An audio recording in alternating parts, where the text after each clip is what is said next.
হবিপুরের মঙ্গলাপুরা রাধাকান্তপুরে vote বয়কটের রেশ চলছেই। আন্দোলনকারী মহিলারা পুলিশি অত্যাচারে বাড়িতে থাকতে পারছে না, এমনটাই অভিযোগ এলাকাবাসীর। গোটা গ্রাম পুরুষশূন্য হয়ে পড়েছে।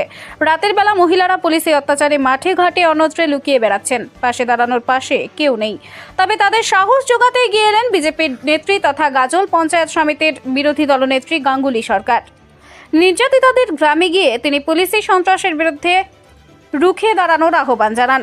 তিনি বলেন, রাধাকান্তপুরকে পুলিশ প্রশাসন দ্বিতীয় সন্দেশখালী বানাতে চাইছে।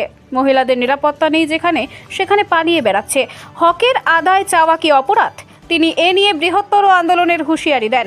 নির্যাতিতা মহিলারা জানিয়েছেন, পুলিশ গ্রামে অকথ্য অত্যাচার করছে, বাড়িতে কাউকে থাকতে দিচ্ছে না, মুখ খুললে কেস দিয়ে দেওয়া হচ্ছে। এদিকে গোটা গ্রাম এখনও থমথমে রয়েছে। পঞ্চায়েত থেকে লোকসভা দুটি ভোটে বয়কট হয়ে যাওয়ার এলাকার উন্নয়ন নিয়ে মুখে কুলুপ প্রশাসনের।